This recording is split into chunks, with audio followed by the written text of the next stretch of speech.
Welcome back to Running Shoes Guru. My name's Brandon and today I'm reviewing the Asics NovaBlast 2.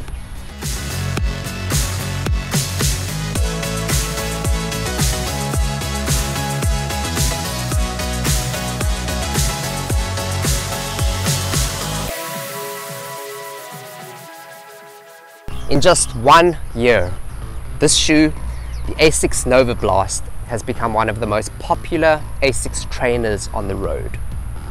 Runners love its unrestrained, bouncy, fun ride, and it's unlike any other Asics trainer.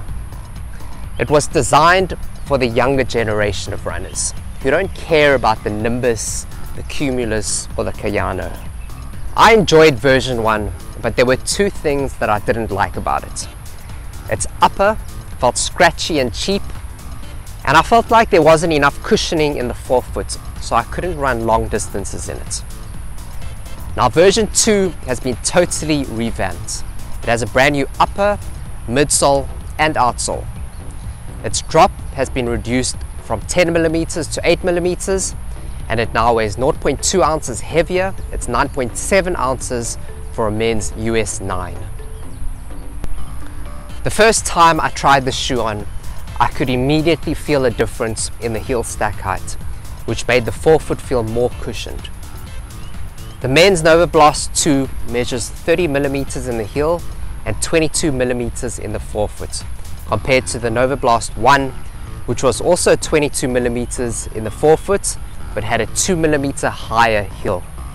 My first run was supposed to be a 15km easy run, but I couldn't help myself from picking up the pace.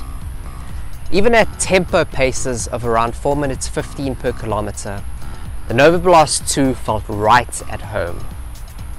The things that made the biggest impression on me on that first run were how much more cushioned the forefoot felt and how much more stable the shoe felt than the first version.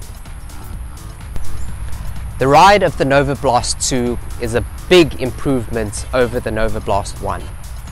It feels smoother, more stable and more versatile because of the extra cushioning in the forefoot. In version 1, I couldn't do long distances because I felt like the forefoot was bottoming out. But in the NovaBlast 2, I easily did 42 kilometers. It has the deep cushioning of a max cushion trainer, but with a more nimble feel and more energy return. I found the NovaBlast 2 to be most comfortable at easy or relaxed paces. However, it shifts gears very easily and picking up the pace requires very little effort.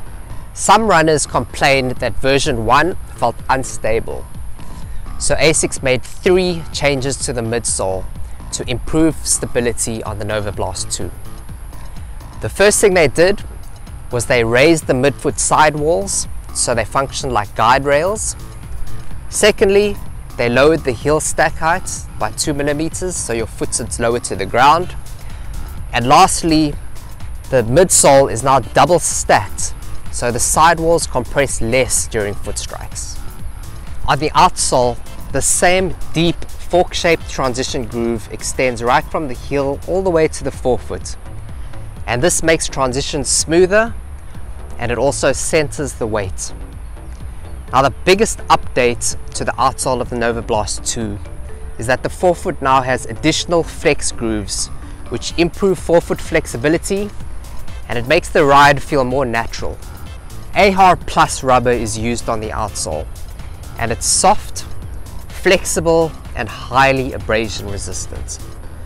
I've put over 90 kilometers on this pair, and the only noticeable wear is on the outer lateral heel area and this area of the forefoot that's not covered with rubber. The updated upper feels a different class to the first version. It's softer, plusher and more comfortable.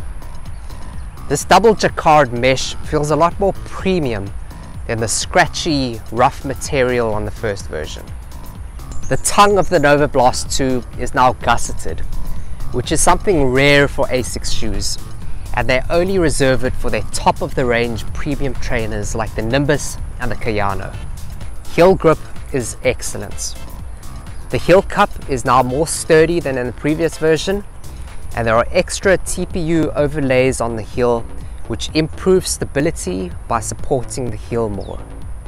The NovaBlast 2 still runs a half size too large, so you have to go down a half size to achieve the optimal ride. The NovaBlast 2 has a really unique ride which is unlike any other Asics model, and it belongs to a new generation of running shoes that doesn't fit into one single category. It's cushioned enough for long runs, it's versatile enough for daily training, and it's light and efficient enough for faster paced efforts like threshold runs. The NovaBlast 2 is a big improvement over the first version, and most of its flaws have been fixed, such as an unstable heel, a cheap feeling upper, and a forefoot that didn't have enough cushioning. The NovaBlast 2 will definitely be staying in my rotation.